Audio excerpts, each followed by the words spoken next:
কথায় আছে না, সবার স্বপ্ন বাড়িতে যায় না, তেমনটা আমার সাথে হয়েছে। কারণ হয় বাবার বাড়িতে ঈদ করে, নয় শ্বশুর বাড়িতে ঈদ করে। যেহেতু বাবার বাড়িতে থাকি আমি, সেক্ষেত্রে তাদের সাথে ঈদ করাটা পড়ে। আর যেহেতু বছরে দুইবার ঈদ আসে, একবার শ্বশুর বাড়িতে, একবার বাবার বাড়িতে, তো এই বছর আর শ্বশুর বাড়িতে যাওয়া হয়নি, যে কোনো রিজন নিয়েই হোক। যখনই শুনতে পারলাম আলিশবার পাপার কাছ থেকে যে আমাদের চট্টগ্রাম যাওয়া হবে না, তাহলে আর কি করার, ঘরটা তো এখন একটু ক্লিন করতে হবে। তাই হেল্পিং হ্যান্ডকে নিয়ে আমি কাজে বসে পড়েছি, সবকিছু মোছামাছি করতেছি। কারণ ঈদের সময় সবারই ঘর টর একটু কাজ থাকেই, এটাই স্বাভাবিক। হ্যালো এভরিওয়ান, আসসালামু আলাইকুম, দিস ইজ নাফিজা। আশা করি সবাই ভালো আছেন। আলহামদুলিল্লাহ আমরাও ভালো আছি। সবাইকে জানাচ্ছি ঈদ মোবারক। সবার ঈদ কেমন কাটলো? আলহামদুলিল্লাহ আমাদের মোটামুটি ভালোই কেটেছে। এরপরে ঘর এমন অবস্থা ছিল, পরে সবকিছু গোছানো গাছানো শেষ করতেছে। একটা ঘরে অনেক কাজ থাকে, আসলে সবাই মনে করে যে আমাদের কোনো কাজ নেই, খেয়ে থাকি বসে থাকি, আসলে তা না। একটা ঘরে অনেক কাজ থাকে, বাচ্চা সামলানো, সংসার সামলানো, এ টু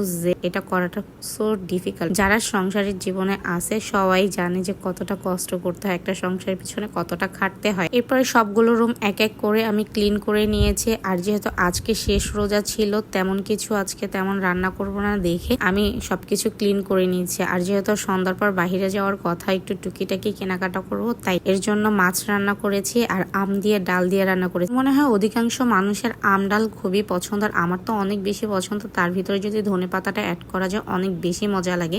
এবছর আমডাল কে কে খেয়েছেন তা অবশ্যই কমেন্ট বক্সে বলে যাবে। আমডাল রান্না করার পর মাসফি বলছে যে ফ্রেঞ্চ ফ্রাই খাবে আর চিকেন খাবে, কারণ ও রোজা ছিল তো, এর জন্য লাস্ট রোজা। ওর কথা ভেবে আমি ফ্রেঞ্চ ফ্রাই আর চিকেন আমি ম্যারিনেটটা করে নিয়েছি। চিকেনটা ভেজে দিব আর ফ্রেঞ্চ ফ্রাই করবো। আর এদিক থেকে আমি পাস্তা রান্না করেছি, যেহেতু ঘরে সবাই রোজা ছিল। আমার কাছে মনে হয়েছিল যেহেতু লাস্ট রোজা, তাই একটু ডিফারেন্ট কিছু আইটেম মেক করি, কিন্তু আইটেম কম থাকবে কিন্তু পরিপূর্ণভাবে যেন আমরা খেতে পারি। আর যেহেতু আমার সন্ধ্যার পর একটু তাড়া ছিল, সেক্ষেত্রে ইফতারের পর যেহেতু বাহিরে চলে গিয়েছি, কারণ আমার ফ্রেন্ডরা আসছিল ওদের সাথে মিট করার জন্য, সেক্ষেত্রে তাড়াহুড়া করে বের হয়ে যাওয়াতে আমি ফোনটা আর নিতে পারিনি। এরপর সকালে উঠে সবকিছু মেক টেক করে হাতে মেহেদি দেওয়ার জন্য বসে পড়েছি। কারণ আলিশবার পাপা 2-3 দিন যাবতই বলতেছিল তুমি হাতে মেহেদি পড়ো না কিসের জন্য, কিন্তু এতটা ব্যস্ত ছিলাম যার জন্য আমার মেহেদি পড়া হয়নি। তাই আমার এক ছোট বোন এসে আমাকে মেহেদি পরিয়ে দিয়ে গেছে। ও একজন মেহেদি আর্টিস্ট। যদি আপনাদের কোনো মেহেদি আর্টিস্ট লাগে, ব্রাইডাল, নন ব্রাইডাল, সেমি ব্রাইডাল, যাই হোক না কেন, আমি ওর পেজটা মেনশন করে দিব। আপনারা একটু কষ্ট করে ডিসক্রিপশনে দেখে নিন। এখান থেকে ও আমাকে একটু সুগার ওয়াটার দিয়ে দিচ্ছে, জানি একটু কালারটা জোস আসে এর জন্য। আর মাশাআল্লাহ অনেক সুন্দর কালার এসেছে। এরপর মেহেদি টেহেদি দিয়ে সন্ধ্যার পরে একটু না বের হলে তো হয় না, সারাদিন তো এভাবে সেভাবে চলে গিয়েছে। বাচ্চাদেরকে নিয়ে তো একটু বের হতে হয়, তাই 2 বাচ্চাকে রেডি করে আমি নিজে রেডি হয়ে দেন বেরিয়ে পড়েছে। আর কোথায় যাব সেটা আমাদের কোনো প্ল্যানিং ছিল না। আর যেহেতু অনেক রাত হয়ে গিয়েছে, অলমোস্ট 9টা প্লাস ছিল, তাই আমরা চিন্তা করলাম অন্য কোথাও না যে একটু তালতলায় যে বাচ্চাদেরকে নিয়ে একটু ঘুরে নিয়ে আসি এন্ড কিছু খাওয়া দাওয়া করে আসি। তো যেভাবে সেই কাজ, তাই আমরা চলে গিয়েছি সবাই রেডি হয়ে। আর আমার ঈদ ড্রেসটা কেমন হয়েছে সবাই বলে যাবেন, বাচ্চাদের ড্রেসগুলো কেমন হয়েছে তা বলে যাবেন। আর আমার না ঈদে কোথাও যেতে ভালো লাগে না, মনে হয় রাত হলেই একটু ভালো লাগে যে কোথাও যেয়ে ঘুরে আসি, কিন্তু দিনের বেলা এতটা রোদ থাকে, এতটা গরম থাকে, যার জন্য আমার ঈদের দিন বের হতে ইচ্ছা করে না। আর এত বেশি লোকজন, যার জন্য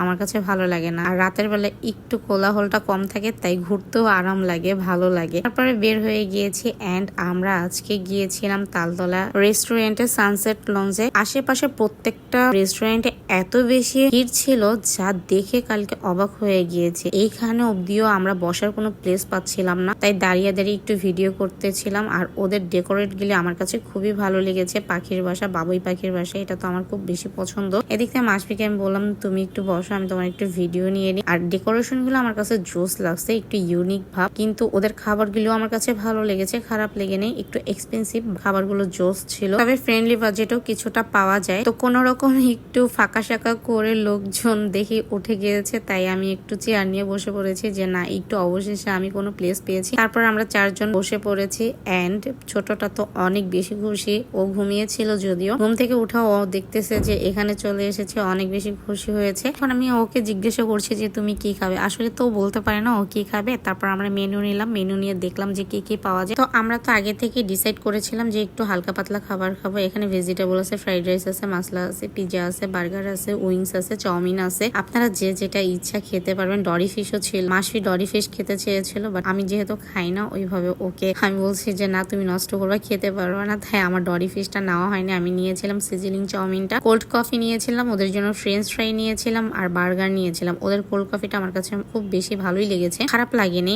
আর বার্গারটা এভারেজ ছিল, ফ্রেঞ্চ ফ্রাইটা আমার কাছে এতটা ভালো লাগেনি, তবে সিজিলিং চাউমিনটা এভারেজ ছিল, আমার কাছে ভালো লেগেছে। কিন্তু এটার ভিতরে স্পাইসি ছিল, তো যার জন্য আমি অতটা খেতে পারিনি। আর এদিক থেকে দুষ্টু মিষ্টি পাপা আর মেয়ে করছে, পাপাকে মেয়ে খাওয়াই দিচ্ছে, আর এদিক থেকে মাসফিও বার্গার খাচ্ছে। আর ওর একটু মনটা খারাপ হয়ে গিয়েছে, আনফরচুনেটলি একটু চেতিয়ে দিয়েছিলাম আমি। এরপর চাউমিনটা আমাদের চলে এসেছে, ওর বাবাকে বললাম যে তুমি একটু সার্ভ করো, পর ওর বাবা আমাকে একটু সার্ভ করে দিল। এন্ড চাউমিনটা মোটামুটি এভারেজ ছিল, কিন্তু এতটা স্পাইসি লেগেছে আমার কাছে। আমি জানি না এটা ভাইয়ার ইচ্ছা করে দিছে নাকি ওনাদের এটা স্পাইসি হয়, আমি এট ফার্স্ট জিজ্ঞেস করি, যার জন্য আলিশবার মাসফি খেতে পারিনি। খাওয়া দাওয়া করে দেন হচ্ছে আমরা আজকের ভিডিওটা ঠিক এই পর্যন্ত। ভিডিওটি ভালো লাগলে অবশ্যই একটা লাইক কমেন্ট এন্ড শেয়ার করে দিয়ে যাবেন। দেখা যাবে নেক্সট কোনো একটা ভিডিওতে, নেক্সট কোনো একটা ভিডিও নিয়ে। সে পর্যন্ত সবাই ভালো থাকবেন, সুস্থ থাকবেন। আর ঈদে আপনারা কোথায় কোথায় গিয়েছেন তা অবশ্যই কমেন্ট বক্সে বলে যাবেন। আল্লাহ হাফেজ।